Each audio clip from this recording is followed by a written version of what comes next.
everybody. Welcome back to another Friday morning Yak stream. I'm your loyal host, Little Raven, and happy to be back with you guys. I'm feeling good today. I got a good sleep last night. My mental health check-in is good. I feel centered. I feel balanced. I feel passionate, and I have a lot to discuss today. A lot to share with everyone, and also like get off my mind, or kind of like achieve solidarity with others who are feeling similarly to me. So the title of this episode is Winds of Asymmetry and the War on Reality. And so I'm going to dive into this concept about what I mean by that. What is asymmetry, and what do I mean by the war on reality? Now, as always, if there's any issues with the sound or whatever, just let me know in the chat, anything like that. But I really appreciate everyone for joining. I appreciate all y'all for the love and the support and the feedback. It means a lot. So, as always, just like things are so heightened right now. It's a very heightened time. And it's challenging to stay, stay balanced. We're riding this wave of time right now in this wild ass reality, 3D plus time. That's what I call it, 3D plus time reality. And we're trying to stay balanced. And it's an interesting thing when you're riding the wave of time, because it's simultaneously an individual activity and it's a collective activity. Like, we're all individually on our boards trying to stay balanced, but we're also all like in community on the wave together trying to stay balanced. And as I mentioned, I think last week or the week before with Dr. Huggins, like, I think most people have good hearts and we want to help each other out. But if you are not balanced, if you're not in a balanced state of mind, it's difficult to, if you are imbalanced, then your help that you offer to others is also going to be imbalanced. So it's like we all have to stay balanced. We all have to do our part to take care of ourselves, take care of our mental. And that's why I start every episode off with a mental health check-in. My co-host, Dr. Sylvia, is not able to make it this week, but she will be back very soon, I promise. She started a new job. She's very busy. I'm going to be introducing some more people to the stream as well moving forward. So machinist Chris, who made his cameo in my episode for Barbarian Noetics podcast I put out last week, he's going to be joining the stream sometimes. He's a wealth of knowledge. Dr. Huggins is going to be joining the stream sometimes, but this morning it's just going to be a solo stream, and I do have like quite a bit of information that I want to get out. So before I get into what I mean about like asymmetrical psychological operations and the war on reality, that whole concept, before I get into that, I am going to do a Maui update. And this is essential. I feel a moral obligation to continue to report on what is happening in Maui. The Maui situation feeds into this idea of the war on reality, because it's unnerving, the gap between the reality of what's actually happening and what is being presented in especially corporate news. So corporate news is presenting one reality, and then the actual reality is completely different. And so I have heard from my good brother up mauka. And as always, we're sending you and your family so much love and good energy. And the good news is that he is feeling inspired. He is feeling inspired. So that's amazing. Folks that are dealing with this situation, they're being stretched to their limits, but the community is so tight-knit and the community is so strong that it allows people to, when you feel inspired, you can kind of like almost go beyond what you thought you were capable of. Similar to the Finnish concept of sisu. Sisu is that force that picks you up when you have nothing left to give. When you're on the ground, you're just done. You're like, I don't have anything left. And then there's some force that like picks you up and compels you to keep going. That's similar to, excuse me. That is similar to the force of inspiration. And that's like a very powerful, real force. So I did hear from him, and he's feeling inspired, and he's feeling inspired mostly because of the local community and how hard they are fighting back. They're showing up to the meetings, the public meetings. They're giving the governor like so much shit right to his face that he can't even be there. He like walks out of the meetings. And they're showing up for their community and standing up for themselves. So that's really good. Unfortunately, this story and this situation is not going anywhere. And I'm going to be continuing to report on this, most likely week after week, for a while.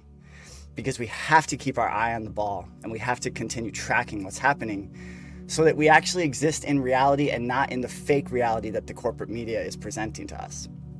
So what he did share with me is that the water situation is still not good. So everyone is talking, a lot of people in the independent media are focusing a lot of attention on Lahaina, which makes a lot of sense. I'm going to get into what's going on with Lahaina, it's like so difficult to talk about, but all of the missing people and all of the missing children still unaccounted for. But there's also 2 other impact zones. Now, in my mind, this was an attack of some kind. I don't know exactly who was behind the attack. That's Speculation Island, but I do believe that it was an attack. And not only was Lahaina affected, but also Kula and Kihei. Now, I don't have any contacts in Kihei, so I don't really know what's going on in Kihei, but my brother is in Kula. In Kula, they still cannot use the water, like the city water that comes out of the tap, that typically, like, Hawaii is like, they're very serious about protecting their water, and their water's always been like really good, high quality, clean water. In fact, I believe that Hawaii like fought the fluoridation of the water. They really fought the fluoridation of the water for a long time, and maybe to this day even, because agua es vida, water is life. The Polynesian culture is very much like an ocean water culture. It makes sense that like water would be so prioritized. But in Kula, where my good brother is, they can't even wash their hands yet still in the water. They can't shower in the water. They can't wash their hands in the water. And it's laced with chemicals. That is the situation. The water is laced with chemicals. And there's also like, I don't know the situation right now as of today, but I know that there were fires also continuing to burn around Kula as well. So it's important that not only do we focus on what's happening in Lahaina, but we talk about what's happening in Kula. And I'm going to continue to do research about what's happening in Kihei. These are all the impacted zones. In my perception, the attacked zones, the zones that were attacked. In what appears to be some sort of very underhanded, nefarious, and devious attack to like get people off the land, to then seize the land and do something with the land. This is what I talked about last week with the plans for creating like a 15-minute city and all that kind of stuff. This all has to be factored into the equation. So they're still in Kula, they're still having to use like bottled water for everything. Like my friend, when he washed his hands in the tap water that was coming out, he got rashes, and he's not alone. A lot of people are reporting getting rashes when they wash their hands in the water. So the water has like chemicals in it. The whole water situation has been crazy from day one, from this disaster, this, in my perception, this orchestrated tragedy designed to traumatize and displace. As the fire is bearing down on the affected zones, the water is shut off. So not only in Lahaina, it happened in Lahaina, but also in Kula. When the fire is bearing down, the locals are out there trying to protect their property with like the resources that they have, and the water was shut off. No water. I did bring up, we'll see how much I have a chance to get to, like with the screen shares and stuff. I have an article about, there's this like one bureaucrat that apparently made the decision to turn off the water, and they're doing all sorts of mental acrobatics to try to explain like why they turned off the water. But it doesn't make any sense. I'm sorry, I don't accept any of the possible explanations for that. You have to, like, when there's a fire bearing down in a community, that is like an actual for real emergency. So you need like all hands on deck to fight it. So you want the locals to be able to fight the fire with water. And, you know, I lived on the big island of Hawaii. I went through, there was a lava flow that very nearly like took out the little town that I was working and living in while I was living there. And then after I moved, like a year or so after I moved, there was another lava flow that did come and actually did take out a bunch of property. And the people were out like fighting the the lava flow with like fire. They had hoses and they were trying to like hose down to try to create like slow down the momentum of the lava. And I know that sounds like crazy. It's like, how can you possibly slow down lava from a volcano with a hose? But like, you're gonna try, right? People are gonna try. They're gonna try to fight the fire. this was not a lava flow that we're talking about. This is a fire that was started, in my perception, started and driven towards like certain ends.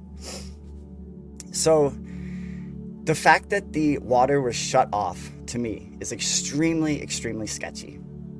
And the fact that they can no longer now like even use the water. And then what makes it even sketchier is that he said that he's been going to meetings, he's been going to like community meetings and stuff. And they've been trying to say in the community meetings, they've been trying to say that the water is like okay. They've been getting really like weird mixed messaging about the water. So on one hand, there's the government is saying that you cannot use the water because the water is unsafe because it's tainted with chemicals. Then on the other hand, when he goes to these community meetings, they're saying things like, we haven't found any contamination in the water. And so my friend is like honest in his text. He's like, I don't know if maybe I misheard or something, or I misunderstood, but this is someone who's like sharp as a tack person. He's trying to protect his family. He's obviously extremely present right now. He wants to know what's going on. And for some reason, the information that's being presented to him is so confusing and baffling that he like doesn't know how to proceed. So like, what the fuck, right? Like, what does this even mean? And one of the frustrations that I'm coming up against, I don't even know if it's a frustration. It's just a reality. Like, I see that when I try to talk to people like in my everyday life about the situation on Maui, it's kind of like people almost like gloss over or something. They're like, because there's an aspect of the asymmetric war on reality is that there's a psychological trick that when something happens that's like really, really horrific, there's a desire to like deny that reality. There's a desire to be like, no, that didn't actually happen, or no, it can't actually be that bad. And I think there's a lot of that going on right now with like the rest of us out on the mainland and internationally dealing, like reckoning with the situation on Maui. When you look at the facts on the ground, the facts are so sketchy and like suggestive of really nefarious stuff. And yet there's a lot of attitude of like, well, it couldn't possibly be that bad. Or like, how could there possibly be this massive of a cover up? And like, that to me is a trick. It's a trick of like, it couldn't possibly be that bad. And I don't want to think about it because it's horrible, because it's hard to think about these types of things. So I'm just going to not think about it. And that I think is what we really have to like resist and work against. And, you know, doing your own research doesn't mean like being arrogant or being closed-minded at all. It just means like engaging in dialogue and like listening to people. So I'm trying to listen to the people who are actually there. I'm trying to listen to what they're actually going through, and I'm believe them because they're there. And like these videos I'm about to show you of people on the ground, these are real people. You can get the vibes. Like, these are real people. This is what they're actually experiencing. So how do you square the circle then between what people are actually experiencing and what is being presented as the reality? So I am going to start now with this first video, and I'm choosing this one as the first one for a reason, because this one actually comes from CBS News. CBS. That's like about as mainstream corporate as you could possibly get, you know? It's like hardcore Project Mockingbird press, CBS News. They're doing this thing with the numbers right now. They're like twisting and conflating and confusing the numbers. And I don't want to get too sidetracked right now, but I had this realization the other day that I'm going to be going into this in future episodes.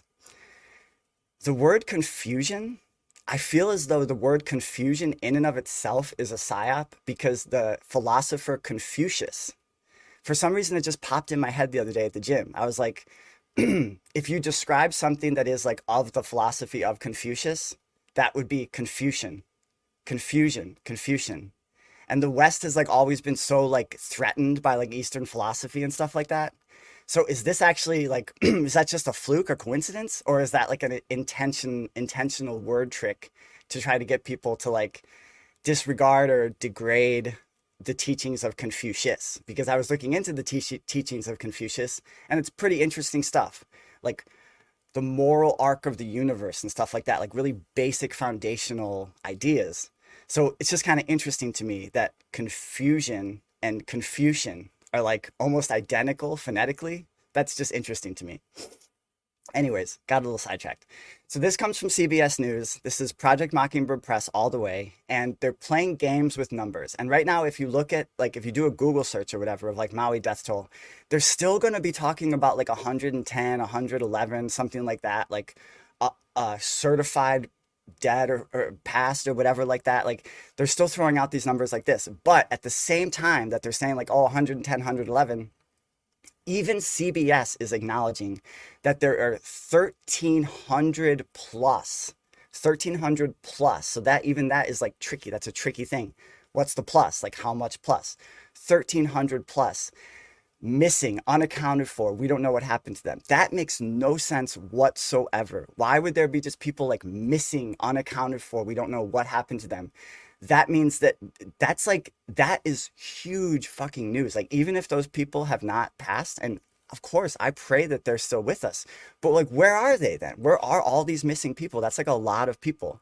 When 9/11 happened, it was what, like, about like 1,200 people or something like that that passed on in 9/11, and it was like the biggest news of the century for the United States of America, and we like entered into entire like war on terror paradigms, and we invaded countries and like killed millions of people because of 1,100 people that were supposedly dead on that event. And yet here on Maui, you have CBS News admitting that there's 1,300 plus people missing. And it's like people just are like, oh, it's like the death toll is like 110 or something like that. It's very interesting to me. I think, if I'm totally honest with y'all right now, I feel like the Project Mockingbird Press, like when you turn on the television, you're being hypnotized. Like it is legitimate like programming, and they're using like tonal hypnosis, and they're using like all sorts of like tricky things that they've been researching for a long time to like straight up hypnotize you. So when you're watching the mainstream television, you really got to stay on your toes, and you got to be aware that like, okay, what is going on? Like, how am I trying to be programmed? Because it's very tricky. Like, oh yeah, the death toll is 110. Oh, but there's 1,300 plus people missing. Like, wait, excuse me? And that doesn't even get into the fact of like, so tragically and sadly, and that's why I'm just like sticking to this story like glue, and I refuse to stop tracking it.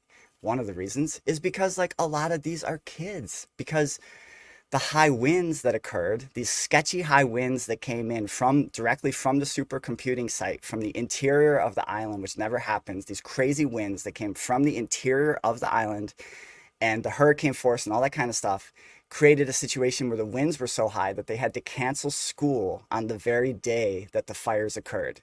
So therefore, the parents were told that the fires had been contained. The parents were at work. So there was a lot of kids and unaccompanied people in homes that were then completely decimated. So a lot of these 1,300 plus missing, so incredibly tragically, are children. So it's like, this should be like, it just kind of blows my mind a little bit that it isn't being, that everyone isn't talking about this, and everyone isn't like fired up about this and wants to get to the bottom of this and wants to find out what's going on.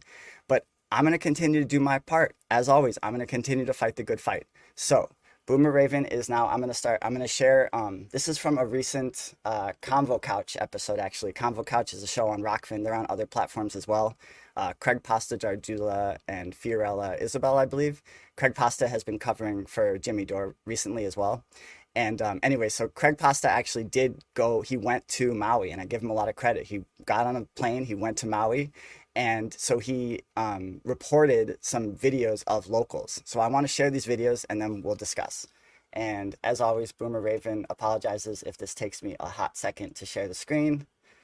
To make sure that I'm sharing the audio. Okay. All right. This is the first one. I'm going to let it play. Okay, at what point are we going to take this seriously? This is coming directly from the State Department, that there are at least 2,000 children unaccounted for. 2,000 children. What is going on? Why is it not being reported? Why are even serious commentators making kind of flippant jokes about this? Where is the government? Where are the answers? Someone needs to step up. Josh Green needs to step down. And we need to get answers here. We need to get answers immediately. And there is a huge cover-up going on in the they're suppressing Instagram videos, they're suppressing TikToks, they're suppressing all kinds of information because something really nefarious and really bad is going on, whether it's incompetence or impotence or actually worse. And I don't even know. I'm not espousing any conspiracy theories. I'm simply asking the question. And the second question is why no one's asking the question. Mm-hmm. That's the most important thing. This stuff needs to be shared. This stuff needs to be spread. We need to get to the bottom of this. And the mass media needs to step up and needs to interview people that had boots on the ground. And the social media companies need to stop suppressing these videos. And we need answers. 2,000 kids, that's like a 9/11. And no one's taking it seriously. No one even showed up. We were here. No one showed up. No one showed up forever. We had guys on jet skis. We had surfers taking over and handling everything on jet skis. So let's figure this out. Wow. All right, so 2000. I'm gonna pause it right there. So there you see, just like that is a Maui resident. He's just asking. He's kind of similar to my vibe of like, why it's sketchy that we're not even paying more attention to this. Like, there's so many unanswered questions. Why aren't people even like asking the question in the first place? There's like questions upon questions upon questions. And this is where like the war on reality kind of comes in, is like you muddle the waters with stuff. You like you throw the best way to do disinformation, and like the intelligence agencies have been studying how to do disinformation for literally decades. I've talked about it before, how after the JFK assassination by the intel agencies, there was the Warren Commission. Nobody believed the Warren Commission. By nobody, I mean like 8% of Americans believe the Warren Commission. So the intelligence agencies were like, shit, we got a real problem. Like, we're running these ops, but the American people aren't believing what we're saying. What are we going to do? And they've been working on it ever since the JFK assassination, and before that as well, but it's really went into overdrive since the JFK assassination. They have been perfecting their misinformation, malinformation, and disinformation tactics. Like, it's projection. In independent media, I'm not the one doing mal, or disinformation. I'm trying to combat the mal, mis, or disinformation. And the reason why you know that's true is because I'm open for dialogue. I'm here for it. If someone wants to come have a discussion, show me facts, let's talk, let's get into it. But just not asking the questions at all, that doesn't make any sense whatsoever. Okay, that was the first video I'm gonna show. Now I'm gonna show, I did another timestamp. This one is really difficult to watch, everyone. So just a little bit of a trigger warning here. This is a woman who runs a local charity, and she's just talking about what's going on. And let Boomer Raven find the timestamp, and I'm gonna let it play, and then we'll discuss. But yeah, this is difficult, everyone. So just so you know, this is hard. Okay, here we go. Look at the media. How much is on the media card? People are finding whole families in cars that are just charcoaled and fried. My best friend Michelle, her brother's family, just in the car. They find the car and they find mom and dad in the front seat and the 3 kids in the back. The other bad thing is that school was out that day that the fire raged through Lahaina. So parents were at work and all the kids were at home. So there's massive amounts of children who perished. We've been taking supplies. No one's been sleeping. We have 3 families in our home in Kihei. We're trying to open up a second home. And now we're trying to get homes for people who have lost everything. The roads are crazy. It's hard. You know, there's only one road going into Lahaina plus the backside, and the backside's pretty dangerous. We got to ignite a life up, helping as best we can. We spent the entire day taking care of our patients at the office at Maui Cardiology. At 2:00 we closed and we started shopping for folks. And we sent out 3 Suburbans and 3 other trucks full of supplies this morning through the Hawaiian Canoe Club. We're continuing to help. People are not sleeping on this side. 3 fires broke out again yesterday in Hanakauai, which is past Lahaina. The fire is still not contained up in Kula. But anyway, anything that you guys want to donate, we're happy to take donations. And like I said, Ignite a Life always gives 100% of your donation. We never take admin fees or anything. And we want to just say thank you to everybody who's been contacting us. We appreciate your support and we love you and God bless everybody. This is just really bad. It's really bad. So just pray for Maui. Pray for all our families that are safe here. We're grateful that we are safe and we love all of you and thank you. Bye-bye. All right, so I'm going to pause that right there. And then there's one more clip that I wanted to share from this particular episode. But like, you know, you can just see on her face, like how this is like a authentic, genuine woman with a good heart. And she has a charity, Ignite a Life. I also want to say that I'm going to have links in the description for this episode when I put it out both on Rockfin and on the RSS feed. I will have links to actual like people powered. If you want to donate some frog skins to help the situation, I will have links to do so. You do not want to donate to like institutions like the Red Cross right now, for example, because those are corrupted institutions. The money might not, who knows what the fuck the money might go to. There are like local like canoe clubs and stuff like that, like local people who are just receiving donations and just getting supplies and just helping people because there's so many people displaced. So I'm gonna have those links in the description when this comes out, just so you guys know that. So, because I do want to be like solution oriented also. I don't just want to be, it's hard. It's like you're almost overwhelmed with like the information is so much. It's like, fuck, where do you even start? You know, you have to start with first off the war on reality. So you have to acknowledge like what's actually happening first, but then you also have to like be solution oriented and stuff. I'm a working class podcaster over here. I like, you know, I keep a roof over my head and I try to eat good food. And that's like I'm maxed out with that. But I'm going to donate what I can to these groups, like these canoe clubs and stuff that are actually on the ground really helping people, because I do think it's important to be like not just talking about what's happening and not just pointing out the tragedy, but also being an active part of the solution. Like it's about activating. It's kind of what Victor Schauberger talked about with the activation of water. Like you don't want your water to be dead, you want your water to be activated. Okay, let me go to this last timestamp now. I think it was 1432. And this will be the last video from this little section. A huge real problem that no one's complaining about. But this is you know, the election is coming up. I don't know if you know, Biden's not doing too well. And you think it's responsible of you to point out? There we go. Apparently over 1,000 body bags in massive containers and refrigerated trucks on the other side of the island right now. The government's trying to blame them. They didn't sound a siren. There was no helicopters that came. People had gone and picked their kids up from school and brought them home and left them home. There was a 10-year-old girl with a crib with a baby in it. There was no warning. No military came. The whole community is mourning the deaths of over 1,500 people. They killed innocent men, women, and children by not helping, by not sounding alarms. People were asleep in their homes with their babies and their children. You want to expand upon that? So what I've heard is that they pulled the water out of the pipes to fight the fires, and then they put the water back in the pipes or from some other source, and now it's toxic. So that's like the only thing that they actually talk about with the water. So that those are my. I'm gonna stop screen share right there.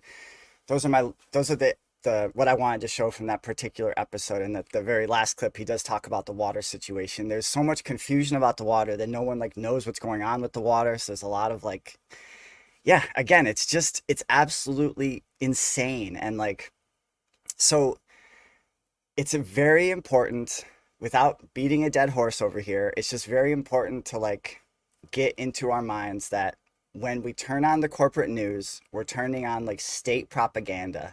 And there is obviously like a very big cover up going on. And I understand that like people feel feelings about stuff. And, you know, because the corporate media is saying that this was a natural disaster, let's just put that out of the equation for the moment. You know, like I personally, my speculation island, excuse me, I don't think it was a natural disaster. I think it was an attack. But let's put that out of the picture. Let's not even think about that for a second. The numbers of the missing people and the missing kids and the kids who were sent home from school and then like never found again, and the parents of the missing kids, all this stuff, the black fence around the town of Lahaina, all the confusion about the water, all that kind of shit. I mean, this is just insane. Oh, I forgot to show you guys I was going to show you guys this clip from CBS News. So let me show you this clip from CBS News. And I'm going to pause at one point during this clip because you'll see people have been, like, from what the footage has been allowed to get out, they've been very tight about keeping the footage, like, entrapped or whatever. But the footage that has come out, you'll notice that the homes that are destroyed, they're like completely destroyed. There's nothing. It's like, looks like a bomb went off. It almost looks like the fire came from within the home. Like there's just nothing. It's like perfect. It almost perfectly destroyed. And then right next to it, there'll be like untouched, completely perfectly fine homes. And I'm about to show you a video from CBS fucking News that shows this on CBS News. And what's interesting, I had to do jujitsu with the Matrix with this one because I had saved this link just last night. I saved it from CBS News itself. When I went to play the link this morning, it did not work. It did not play. So I had to find the same video on YouTube. And let's see if this plays. It is wild, the suppression that's happening right now. It's absolutely fucking nuts. All right. All right, check this out. Also, this woman looks like she's about to eat, like, she looks like she just finished eating a live rabbit. Like, it looks like she just wiped the blood off the rabbit's, like, neck from her fucking face. Like, this woman is horrifying. Okay. I'm just going to play. I'm not trying to subject you guys to CBS News. It's just, what the fuck? Live again tonight from Maui, reporting from America's 50th state, Hawaii, because it is grappling with the worst natural disaster in its history. Not a natural disaster. Today marks 1 week since the wildfires tore through Lahaina, but the search and not recovery wildfires, for arson. victims is just in the beginning stages. The death toll stands at nearly 100, but that number is expected to grow dramatically. Did you see how they did that? Did you see how they did that? The death toll stands at just 100. At the same time, they show at the bottom of the screen a ticker that says 1,300 plus still missing. And they're showing this absolute, complete, total devastation. It's like, wait a minute, what? Where are all the missing people? The numbers expected to climb? Look on Google right now. They're not updating the numbers. They're really like, they're trying to put this in the memory hole. They're doing a war on reality thing right now. And that's why I'm fighting against it. It's fucking insane. Dramatically in the coming days.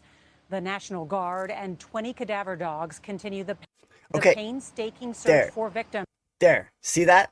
So it's very rare to get this type of footage. The only reason why this footage exists is because they allowed the CBS psychopaths who just ate live rabbits to go film this, because they're like, well, these people are psychos who eat live rabbits, so we can let them in and see this stuff. So that's the only reason why they're showing this footage. This is a little glitch in the Matrix right here. This screen share right here. This is a glitch in the fucking Matrix. You have these people combing through this disaster. Look next door. Look next door. You see that house? It's untouched.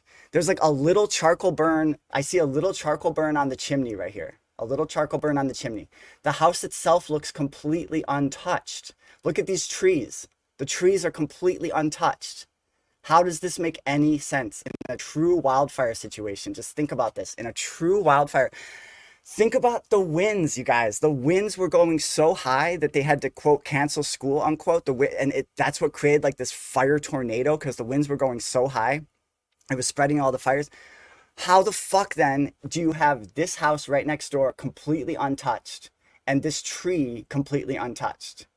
Like, it just, no matter which way the winds were whipping, you would have sparks flying. You would at least have like some damage to the. It's bizarre, and like the footage that we have been able to find, it shows like from the air and stuff. You will see there's like millionaire houses on the shore that are completely untouched, and then the working class houses are all destroyed. So like that's all I wanted to show you that one clip from, because this is a little glitch in the Matrix. And again, I had to do jujitsu to find this is from CBS Evening fucking News. You have completely destroyed house, looks like a bomb went off in the fucking house, and then the house right next door completely untouched. Okay, so I think that is going to wrap up this portion of my Maui update for this week, because I do want to talk about some other stuff now, and I want to get into this idea of like asymmetric psychological war and the war on reality. So I just want to say that I'm doing the best I can. I'm still I'm still familiarizing myself with live streaming. I'm still learning how to live stream by myself. I'm still only streaming to Rockfin because I don't trust Rumble or YouTube. So like if I just want you guys to know that I'm really doing the best I can, and if I am like repeating myself or something like that, I do apologize, and I will continue to get better at this.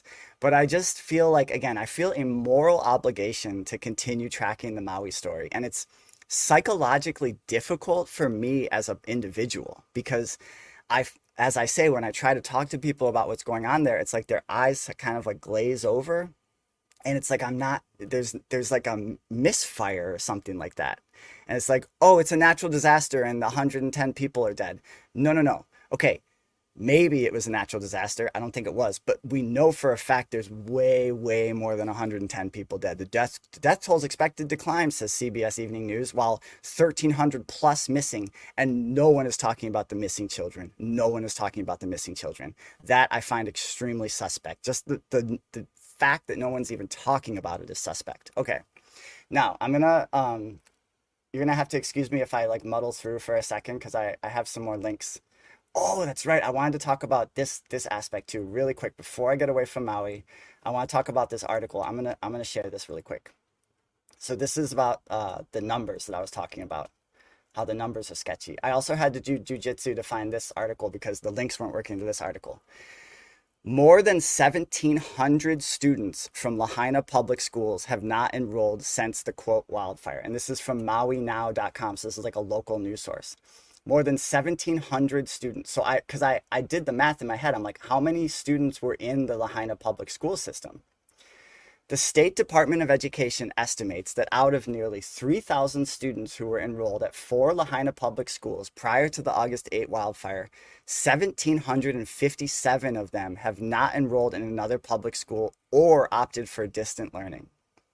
Department officials tell Maui Now that of the more than 1,700 outstanding students, some may have moved out of state.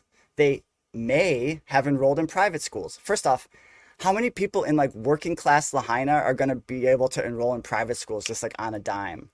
Or so it just, again, the way that the information is being presented, it's so tricksy, it's so spooky, it's so tricky, it's so like, so where are all the missing children? Where are all the missing kids? Again, this is from Maui Now, and it talks about that there's more than 1,700 outstanding students who have not been accounted for. We don't know where they are, and we haven't heard from the parents. That's all. I just wanted to show that one thing. Okay.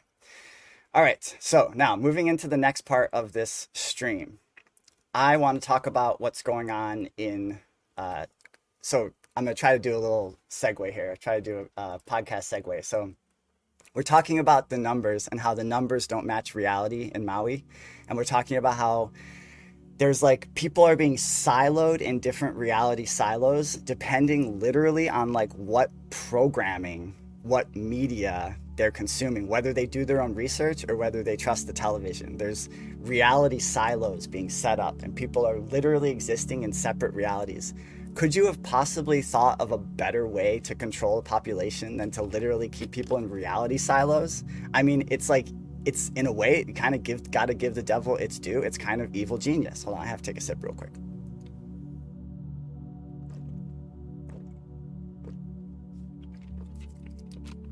Okay, so what do I mean by asymmetric psychological war? I'm gonna try to explain in the last part of the stream. I have about like 25-ish minutes left. People get confused sometimes when I talk about asymmetric warfare. Another term for asymmetric war is a dirty war. Another term for a dirty war is an intel agency sponsored war. So like in the 80s in Nicaragua, that was a dirty war because it was asymmetric and it was being sponsored by the intelligence agencies. It's asymmetric because the forces are not equal. So it's not like two armies hitting head on with like equal strength or even like two state armies. You have like a military superpower and then you have like a group of rebels with rifles. So military superpower, group of rebels with rifles. That is asymmetric. That's one aspect of the asymmetry. Another aspect of the asymmetry is that it is sneaky, it's devious. Remember William J. Casey, the old CIA director from the 80s. We'll know our disinformation campaign is complete when everything the American public believes is false. mission accomplished, fucking William J. Casey. Fucking well done. Again, give the devil its fucking due. Like, I'm so shook by all this, y'all, that I'm like starting to get interested in like really learning more about like Luciferian shit and like how angels and demons and like Quranical texts about like the shaitan and all. My mind has cracked so wide open because I'm just trying to figure out like how have we found ourselves in this situation where people are literally being funneled into different reality silos. It just like blows my mind. Okay, so numbers not matching reality. Let's go to Eastern Europe. Let's go to the situation in Ukraine. A long time ago on the Barbarian Noetics podcast, I did a short little mini episode. The title of the episode was something like "The First Casualty of War is the Truth." And I talked about that the way that the war in Ukraine was being presented, it was not accounting for like all these aspects of it. It wasn't accounting for the fact that all the way back in 2014, there was an intel agency sponsored coup d'etat of the Ukrainian government, and a government was installed in Ukraine that was extremely hostile towards Russia. This is like a pattern. When the empire has a nation state that they are threatened by, an adversarial nation state, and the empire is extremely threatened by Russia. And there's a lot of reasons why the empire is threatened by Russia. One of the reasons is that Russians are really good at killing Nazis. And the empire has become completely enmeshed in like Nazi ideology, unfortunately. I know this is very difficult for people to hear. And I want to also make something clear. I'm not trying to like talk shit about anyone. I'm not trying, again, I have veterans on the podcast all the time. I have lots of family that are even like in the armed forces and stuff. These are good people. I'm not trying to say that everyone who is like in the armed forces or everyone that there's somehow like, these are good people who have good hearts. They are doing what they believe is right. And that's what makes it like so tragic, how people's good intentions are being twisted. And the way that like compartmentalization works is that you can maybe be in the armed forces and you can believe in your heart of hearts that you are defending democracy and you're defending freedom and you're defending your nation, and by extension you're kind of like defending your neighborhood and your family and stuff like that. So you have these good intentions. But with the asymmetrical aspect of the conflict, of the psychological and the physical warfare, that's where like the deviousness and the sneakiness comes in. So it's like when William J. Casey said, "We'll know our disinformation campaign is complete when everything the American public believes is false," you know who's also part of the American public? That would mean people like American servicemen and women as well, like people and veterans and stuff like that, like the entire American public. So it's like, it's possible, very likely, I would say, that these really nefarious things that are being done, it's like they're being compartmentalized, and like one head of the dragon doesn't know what the other head is doing, and people are just trying to like, they're trying to do their own jobs. You know, in the armed forces you have to like obey orders and stuff like that, so people are just trying to like, they're trying to do their duty, they're trying to provide. Also, like when your paycheck relies on you like believing a certain ideology or believing something, like then you're probably gonna believe in that. And this is a really difficult thing. So I'm not trying to like talk shit or anything like that. I'm just trying to talk about that we need to like live in reality right now instead of like fantasy worlds of narrative, because that's like what the narrative managers do, is they create like these castles made of sand with words, and they kind of like lure everyone into it until you're like literally like you've been programmed and you're living in an alternate reality. And then you start doing things like you start saying that it was a wildfire in Maui, 110 people died, and it's like, wait, excuse me? So in Ukraine, it's the same thing. There's still stories being run about how like the Ukrainian counteroffensive is like going well and stuff like that. Whereas the reality on the ground is horrific. The last estimate of like the death ratio I've heard with like between Ukrainian soldiers and Russian soldiers, the last ratio of like killings and shit like that, it's approximately for every 8 or 9 Ukrainian soldiers that die, 1 Russian dies. So that's like an 8 or 9 to 1 kill ratio. That is completely bonkers and unsustainable. And it's like, my heart is just like breaking for the entire nation of Ukraine, which I feel like they have been like for a long time, there's been like a lot of emphasis on like infiltrating that country, and it's been like a center of a lot of corruption. It's been like a nexus of a lot of like evil political figures like the Biden family, like extracting wealth, infiltrating companies like Burisma, extracting wealth. There's a lot of like really horrible and difficult to talk about nefarious stuff with like human trafficking and organ harvesting and stuff like that. Ukraine is kind of like the nexus point. It has been for a long time. So when the 2022, what Putin calls the special military operation occurred, there was no one in the American corporate media talked about the fact that in 2014, there was this coup d'etat, and that the country of Ukraine has been like a playground for the intel agencies for a really long time. And this is by design, because this is a pattern that the empire does. When they have an adversarial nation state that they're threatened by, they want to cause problems and mischief, especially on the border of the adversarial nation state. They want to stir up trouble on the border. They want to destabilize around the edges of the adversarial nation state. That's what's going on with the Uyghur people in China, with like stirring up terrorist activity in that part of China.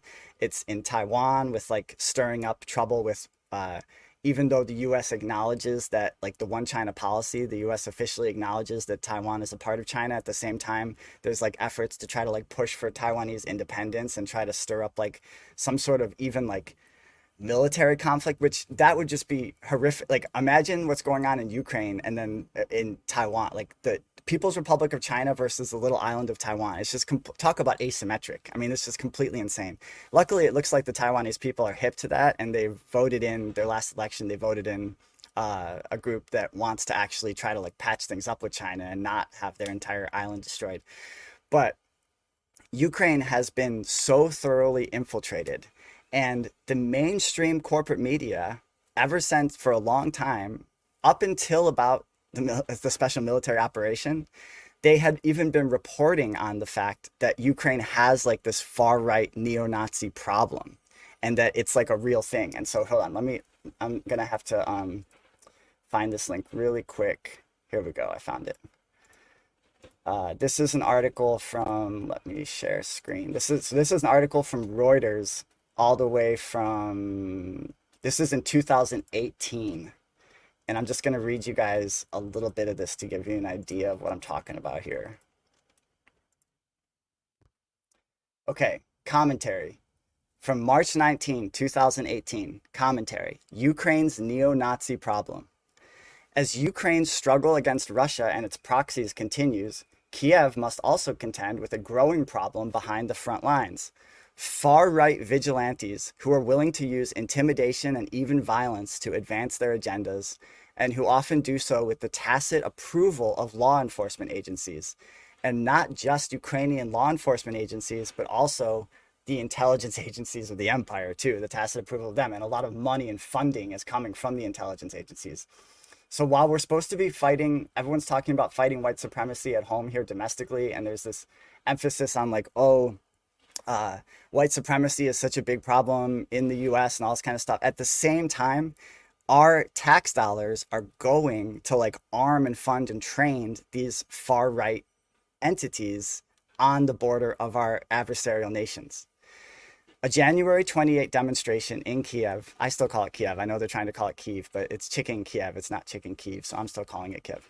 By 600 members of the so-called National Militia, a newly formed ultra-nationalist group that vows, quote, to use force to establish order, illustrates this threat. While the group's Kiev launch was peaceful, national militia members in balaclavas stormed a city council meeting in the central Ukrainian town of Cherkasy the following day, skirmishing with deputies and forcing them to pass a new budget. Many of the national militia's members come from the Azov movement. It comes from the Azov movement, one of the 30-odd privately funded volunteer battalions. What they're talking about here, these privately funded volunteer battalions, what they're saying is intel agency funded death squads. That's what they're saying. And as I study history, I see this over and over again. Anytime the empire wants to destroy a nation, they do that. They infiltrate the nation, and they fund through the intelligence agency, which again just has like blank check, black box budgets. A lot of the money that they use for this stuff comes from like drug running and human trafficking and stuff like that. So it's gun running, drug running, human trafficking. It's all like black box money.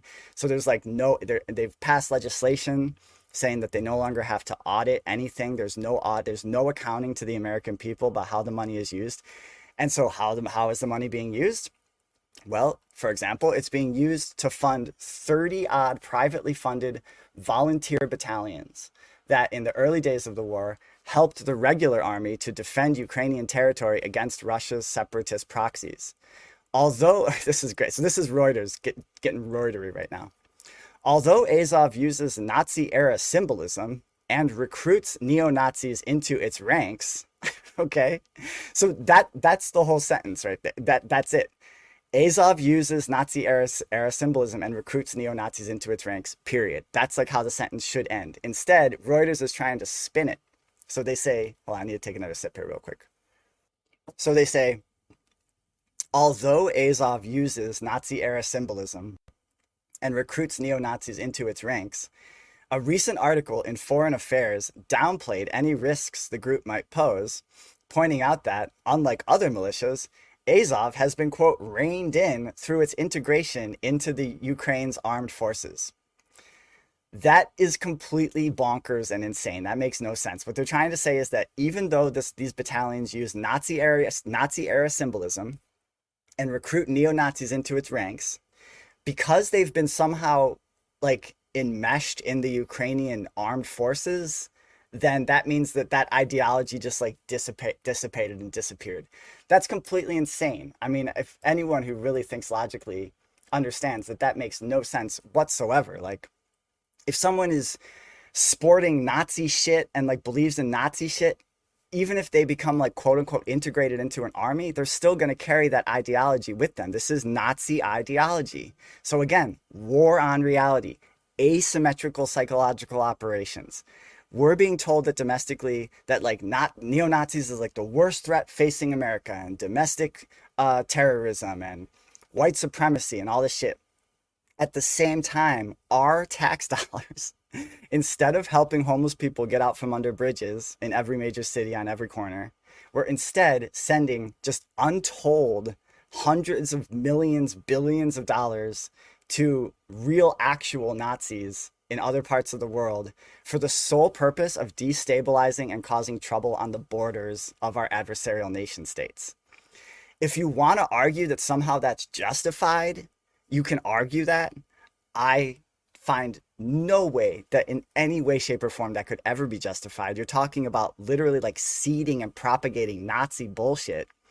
But if you want to try to make that argument, fine, make the argument. I'll invite you on the podcast. We can have a discussion about that. That somehow it's like that somehow Russia is such an existential threat that we have to fund and arm and seed Nazi groups. And so now the chickens are coming home to roost, and the neo-Nazi elements are now like infiltrating back into the empire. Because remember, everything that the empire does abroad, when the empire starts to collapse, it does internally. It turns all of its shit internally. And so this, if I'm honest, is a little bit frightening. Like sometimes when I think about it, I become a little bit frightened. And it's like, that's okay, you know? You have to like acknowledge when you become frightened. And then that's like the trick of like using the fear as fuel and using the fear as like motivation. Because the stuff that the empire had been doing to other countries all over the world, it's now coming home and we're having to deal with it. So these neo-Nazi elements and these psychopath white supremacist death squad elements, they're now like coming back and meshing back into the US empire. And I do think it does relate to the situation on Maui, because in my mind, the Maui thing is it's like some sort of terrorist attack. I don't know who was behind it. Like, I just have no idea. I have some theories. Like a few weeks ago, there was this like little glitch in the mainstream media where they talked about how there was like a major hack of all these different government agencies. There was like a major cyber attack that attacked all these different government agencies. Among the government agencies that got hacked a few weeks ago, apparently, was the Department of Energy. The Department of Energy is like, that's all of our nuclear stuff. That's like our nuclear power plants, but also our nuclear submarines, our nuclear missiles. So a few weeks ago, the mainstream media reported that the agency that controls all of our nuclear stuff, which that's like existential potential Armageddon shit, had been hacked, and they just dropped the story after that. They never said like who hacked it. They never found out, did we regain control? What's going on? So like, it's possible, I don't know if this is reality, but it's possible that like some entity or adversarial group has like some sort of, they've compromised our nuclear stockpile, and they're maybe like holding it ransom or hostage. I don't fucking know. Is that like tied in with, you know, the Pacific is obviously like, Hawaii is extremely strategic, and like if there was going to be some sort of massive like World War situation, which unfortunately, sadly, we're like way closer now to World War III than we were even under Trump. So like, I wish that folks who still voted for Democrats and who still believe that Democrats are better than Republicans, I really want to have a dialogue with you about how we're way closer to World War III now and nuclear Armageddon now than we were under Trump, way closer. Like, Trump was actually withholding weapons from Ukraine, and they impeached him for it.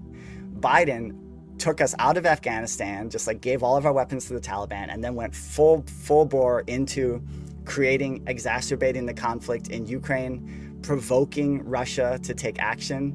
And now we're like way closer to World War III. So like, people who vote for Democrats, we have to have a dialogue about now, because there's a quote Democrat, which it's a two-party illusion. It's a duopoly, but like, we're closer to World War III now than we were under Trump. That needs to be acknowledged. And when I try to talk to folks about it, it's like they get mad at me or they glaze over or whatever, but it's just a reality.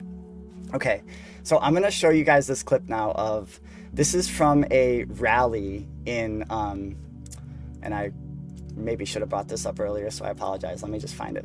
This was on like August, about a week ago, I wanna say. And it was somewhere in Florida, and there was like basically like a neo-Nazi rally in Florida, and this is like what our tax dollars are going towards. I just have to find the timestamp really quick, but this is what our tax dollars are going for in Ukraine. This is the groups that we're supporting in Ukraine. When you say stand with Ukraine, these are the groups that you're talking about. Supporting. It's just like, it's really like difficult to even comprehend. Let me just find the timestamp really quick here. The guy's name is like Ken Boneface McClellan. It's really frightening. Okay, let me just, sorry, I know I'm being a boomer right now really quick. Okay, I'm gonna share the screen and let this play. All right, hold on to your butts for this one. This is what our tax dollars are going towards in Ukraine. When you think it's great that we're supporting, like, this is what our tax dollars are going. These are the groups that have been propped up, funded, armed, trained, and now they're showing up in places like Florida, and they're holding rallies in Florida, and this is the ideology that we're talking about. It's going on right now. Are you going to vote in 2024? What do you think is going to happen? My vote is useless. I think Biden's better than Trump because he sends rockets to Ukraine. My vote is useless. I think Biden's better than Trump because he sends rockets to Ukraine. That's what he just said. I'm going to back it up just a tiny bit because that's just like too fucking crazy. I'm going to let these guys talk about it really quick. Rockets to Ukraine. This is who they're sending money to, guys like Boneface. If it's worth pulling up a picture of this guy if viewers haven't seen him before. Because I don't know what Boneface's true relationship with the U.S. was, but he appears to have fought with Right Sector and probably Azov after the 2014. Right Sector is another one of these far-right militias, by the way. I read an article about it before I went live. Right Sector is another one of the far-right militias that had been funded, trained, and armed to cause trouble in Ukraine. So this gentleman that's now in Florida doing Nazi rallies in Florida was empowered by our own tax dollars from our own intel agencies. This is evil fucking shit. 14 Maidan coup, and he showed up outside Disney World. This was a separate Nazi rally. You're conflating the two Nazi rallies. This one is, I think, they're a separate Nazi rally, right? I might be getting confused here. Okay, these guys are not at Disney World. These guys are on overpass in this video. They did separate rallies, but this is in Florida. Yeah. Yeah. Well, anyway, it's illustrative of something. There's multiple Nazi rallies happening in Florida. International neo-Nazi world. This is part of a greater thing to fucking seed this shit into the U.S. empire. Through the Misanthropic Division, which is a Ukrainian neo-Nazi group. Anyway, here this is a point man in the United States for a time. Yeah, and this is gone. This exchange has gone viral. Christopher, there's a presidential race going on right now. Are you going to vote in 2024? What do you think is going to happen? My vote is useless. I think Biden's better than Trump because he sends rockets to Ukraine. Keep voting for Democrats. It's working out great. Support of Ukraine, you mean? Hell Ukraine. Hell Asia. Tell me this. If I just say you're fucking China, you fucking reborn slave! Slava So this is who your taxpayer money is going to for the next 10 years. What inspired you to kind of tax you up like this? Ukraine. Christopher, there's a president. Okay, so that's. I mean, they look like. That's about all I wanted to show from that, just to like kind of illustrate the point that this is not just like me yammering about like random shit. This is like, again, this war on reality thing. Like, this is actually happening. Those rallies actually happened. And like, so as we try to confront, like, as a people, as a society, and we're trying to like resist, and we're trying to confront really what appears to me, it's an escalation of the war against like the common people by the elites. We have to live in actual reality, and we have to look at what is actually going on. The last story I want to tell is like, it's a little more on the goofy end. So I know this episode has been heavy, unfortunately, because like I feel a moral obligation to cover these things, and so I know it's kind of heavy, but this last story is like a little on the goofier side, but it also ties in with what I'm talking about, because I feel that this asymmetric situation, these psychological operations, they're happening on like multiple levels. And something that I did want to share, just a personal note, you know, when I was first waking up, all the way back when I was in undergrad, it was when 9/11 happened. That kind of like snapped me out of my stupor, where I was just like interested in partying and doing drugs and everything. And then I was like, wait, what's happening? And I started paying attention to geopolitics, and I started looking into like things like the permanent bureaucracy, what's referred to as the deep state, but really it's the permanent bureaucracy, the intelligence agencies, the stuff that they've been working on for decades. And I learned about the MK Ultra program, which is still going on to this. It's just been accelerated through all these advanced research project agencies. Because at first there was just ARPA, the Advanced Research Project Agency. Then it became DARPA, the Defense Advanced Research Project Agency. DARPA was such a smashing success because the internet was created by DARPA essentially, and I think the internet's gotten out of their control, and I think the people are actually utilizing the internet to resist, which is awesome, and that shows there's reason to be optimistic. Still, we can still be hopeful and optimistic. But now, not only is there DARPA, there's also ARPA-H, which is the Advanced Research Project Agency for Health, which is like biomedical genetic engineering shit. There's a whole Advanced Research Project Agency for that. And there's IARPA, which is the Intelligence Advanced Research Project Agency. So these Advanced Research Project Agencies are high risk, high fuckery. High risk, high quote reward, high risk, high fuckery projects where they just pour black money into it. This is money that comes from drug running, gun running, human trafficking, all this evil shit pours into these projects. No auditing, no oversight whatsoever. They get to do whatever the fuck they want. If they need to like test on human subjects or whatever, if it's not legal in the US, they just do it in other places, vassal states around the world where there's no regulations whatsoever, where they can get away with it. I think it all ties in with what happened around COVID. I think that what happened was the intelligence agencies got outfoxed and outmaneuvered by the Chinese Communist Party during COVID, because to get around there was like a moratorium on biowarfare shit. So Fauci did the research over in Wuhan, and I think he got outfoxed and outmaneuvered. And the situation was like, okay, so the Chinese Communist Party was like, cool, we'll help you develop this bioweapon, but we're gonna actually wield it to further our own authoritarian aims, because I think it's undeniable that the Chinese Communist Party is authoritarian and they are interested in controlling their people. I think that's undeniable. And also we're going to try to like use it to damage the West and damage you. If you think about how COVID kind of played out, the Chinese Communist Party did not give mRNA shots to their own people. They gave viral vector vaccines. It was only the West that injected mRNA into its own people. This is all, so it starts to kind of all connect after a little bit. Anyways, what I wanted to say is that when I would try to talk to people way back when I was first waking up about MK Ultra and the mind control experiments and how the Whitey Bulger from Black Mass, he was an MK Ultra victim. The Unabomber was an MK Ultra victim. Like you can find, they're hard to find because they're repressed, but you can find like real people who talk about being parts of these horrific experimentation where they were just like strapped down, pumped full, injected with psychedelics, powerful research chemicals, mentally tortured, mentally broken, like all this shit to try to figure out, again, how to hack the human spirit. That's what these elite psychopaths are always going back. They're always wanting to try to hack the human spirit. When I would talk to people about MK Ultra, people would get mad at me or get weird. They would either get mad or get weird. What I mean by that is they would get weird by being like, what are you, conspiracy theorist person? And I'm like, wait, I'm not. I'm just talking about this thing that happened. Like, don't you find it kind of fucked up and weird that like our tax dollars are going to like mind control experiments and stuff? What are you, some kind of conspiracy person? What's going on?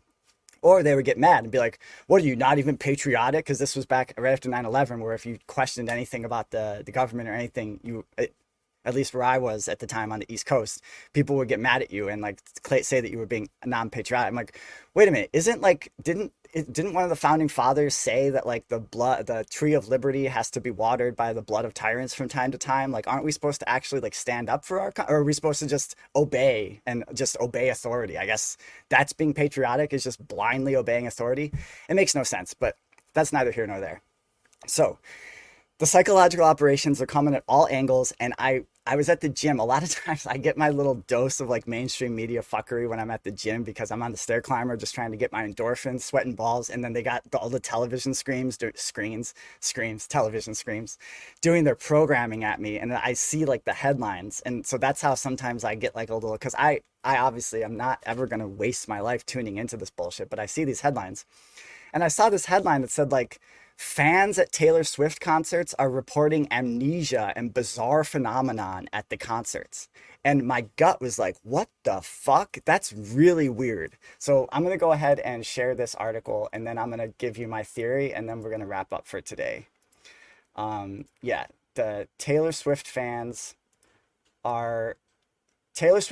claim post-concert amnesia due to bizarre phenomenon. Let me read a little bit of this article. Taylor Swift's Eras Tour should be a night to remember, spanning 52 dates, 20 stadiums, 10 albums, and 44 songs, each show lasting more than 3 hours. But multiple fans are experiencing signs of amnesia after attending the concert. Post-concert amnesia is real, Jenna Tokatlian, 25, told Time magazine.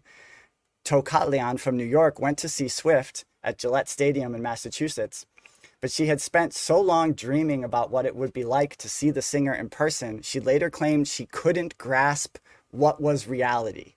This is the mainstream. This particular article is in the New York Post, but this is all over the mainstream. The same article in the Project Mockingbird Press is being repeated over and over. Although she had spent so long dreaming about what it would be like to see the singer in person, she later claimed she couldn't grasp what was reality. War on reality. It's hard to put together what you actually witnessed, she said, sharing that it was probably a case of sensory overload. You're having all these emotions while your favorite songs are playing, and you're like, wow, where am I? What? Like, where am I? Oh, I hate the New York Times pop-ups. Okay. Tokatlian added that during the hour-long wait to leave the stadium, she was looking back at the set list and realized she couldn't remember if the Cruel Summer singer had actually played many of the songs. If I didn't have the 5-minute video that my friend kindly took of me jamming, I probably would have told everyone that it didn't happen, she admitted, about one of Swift's surprise songs of the evening. Another fan, Nicole Booz, it's a great name for a Taylor Swift fan, Nicole Booz, attended Swift's show in Philadelphia. She described it as an out-of-body experience, as though it didn't really happen to me. Yet I know it did because my bank account took a $950 hit to cover the ticket, Booze told the magazine. It turns out Swifties aren't the only ones who can't remember the moment. So then I'm going to stop sharing right here. Then the whole rest of the article, and again, this is being spewed out all over the Project Mockingbird press. The whole article then goes into this whole explanation of how it's completely normal and fine and reasonable that people just experience out-of-body bizarre phenomenon at concerts, and that you report amnesia after concerts, and there's nothing untoward or unusual about that. It's completely normal. They bring on these psychologists to explain, like, oh, heightened emotions, you can't remember anything. I reject that. That is total bullshit. I've been to a lot of concerts and I remember the fucking concerts. I don't go into out-of-body experiences. I don't say things afterwards like, I couldn't grasp what was reality at the concert. No, I remember the concert. I remember the songs that they played. I remember what the fuck. I saw Big Crit the other day, or not the other day, like a year ago, Big Crit, the rapper in Phoenix. I remember when he came out, I was like, wow, Big Crit's taller than I thought. I remember the songs he played. I remember the people getting sick next to me. I remember all the dance. I remember it because I'm living in reality and I'm in reality. And so why are Taylor Swift fans all reporting, so many different Taylor Swift fans are reporting out-of-body experiences and amnesia after these concerts, after these events?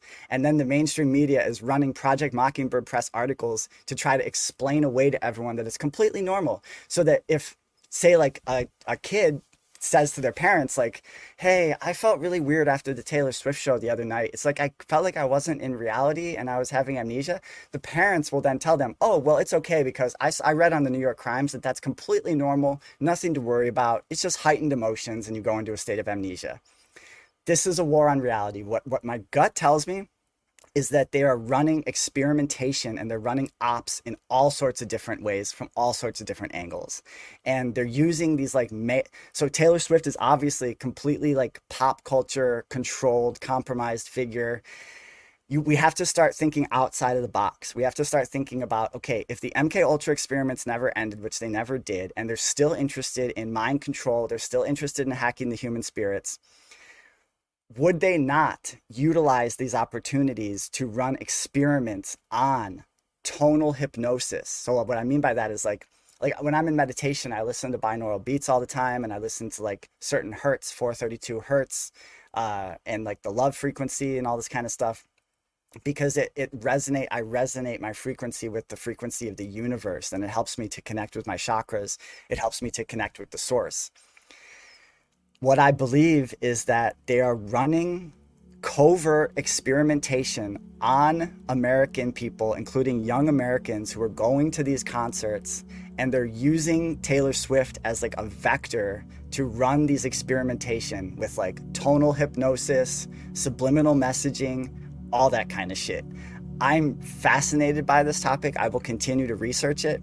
But I just find it very suspect that all these different fans are reporting the same thing, and then all the mainstream media is trying to convince us that it's completely normal, nothing to see here. When there's heightened emotions, people just go into out-of-body experiences, all chill, go ahead, keep listening to Taylor Swift, keep spending $950 fucking dollars to go see a concert. Completely insane, completely bonkers. All right, everyone, I'm running up against time constraint. I got to go sling that caffeine. Happy Friday. I really appreciate everyone joining, tuning in, supporting the podcast, the feedback, the love. Please spread the word, tell a friend, like, share, subscribe, help me get the message out. Again, I only, let me do the little ticker actually to show you guys where to, at the bottom of the screen, you'll see how you can support the podcast, because YouTube censors the fuck out of me, so I'm not even messing with YouTube right now. Maybe I will in the future. Rumble I don't trust because it's owned by Peter Thiel. So I'm only doing this on Rockfin, so therefore it's harder for me to I need your guys' help to share this out. And I put a lot of time and energy and effort into this, and I think it's really important. So please help me by just sharing and telling a friend. And again, I'm going to try to do this consistently as my mental health and physical health like allows me to do. I'm going to try to do these Friday morning streams consistently, 9 to 10ish a.m. on Arizona time. The best way to support me, at the bottom of the screen you'll see, is the Cash App. The best way to support me is on Cash App, Barbarian Raven on Cash App. That's the direct donate link, and that will actually really help me to offset the cost of staying on the air. So if you think that there is some if you derive some value from what I'm doing, I can really use your support. But just spreading the word and telling a friend, sharing it out, that's the most important thing. And just for tuning in the first place and for continuing to support me, check out my podcast, Barbarian Noetics Podcast. I'm putting out more and more content. I have a lot of really good, juicy content coming up. I'm integrating these streams into my podcast, and I'm riding the wave, and I'm just working out how best to like utilize all my energy efficiently to fight the good fight and get this information out to everyone. You can hit me up on email, barbarian.noetics@proton.me. If you have feedback, ideas, constructive criticism, if you have an idea for a guest, if you have information, if you can help me like market and stuff like that, I could really use your help. So if you're good at that kind of stuff, social media presence, all that stuff, you want to run a TikTok for me, barbarian.noetics@proton.me, hit me up. I couldn't do it without you guys. I wouldn't do it without you guys, because this is all about community, heart connection, building strength. And so I'm going to end this stream with 3 deep breaths. And I invite everyone listening, watching, to join me in these 3 deep breaths as we kind of center and balance and stay present on this beautiful Friday morning, September 8th, 2023. We are existing in reality together. We will continue to be in reality together. As my 2 of my best friends in the world and I always say, existence is real. Existence is in fact real. Even if they're telling you that existence is not real, that Taylor Swift concerts are actually hard to grasp as reality and that's normal. No, we're gonna keep our own human spirits intact. We're gonna continue to fight the good fight. We're gonna keep ourselves in shape, top notch, top shelf, so that when it is time for me to pass on to the next realm, I'm gonna feel good about that I did my very best. And even though I made shit tons of mistakes and I'm a total moron in so many ways, that my heart was in the right place, I did my very best. And so then I can move on to the next chapter of life with like my spirit and my head held high. So let's go ahead and take 3 deep breaths, and then I will bring this stream to a close.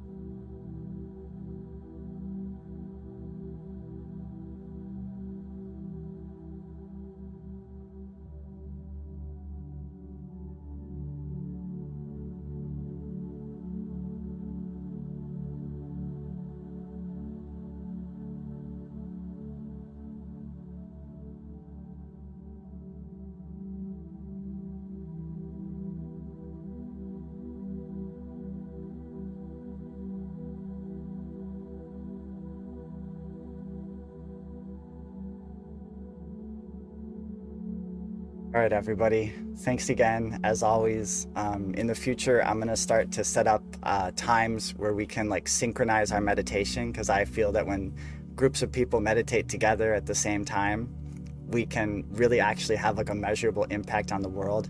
So I'm going to be organizing synchronized meditation sessions for places like Maui that really need our help and support right now. As I said, I will have the links to direct donate in the description. Once I go to work and come home, I will update my Rockfin channel so that it reflects the links for the direct donates.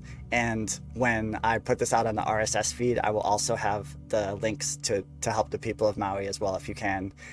To my good brother up Mauka, we're sending you and your family love and support. To all the people of Maui that are affected, to the displaced people, to all the missing people, to the missing kids. We're just sending your spirits and sending you, like, from the bottom of our hearts, like, so much love and support, and you're not alone, and we're here with you, and we're going to continue to stand with you. I'm going to continue tracking the story, and that's it, and that's that, everyone. So until next week, take good care of yourselves, take excellent care of one another in these admittedly challenging times. Much love. I'll talk to you guys soon.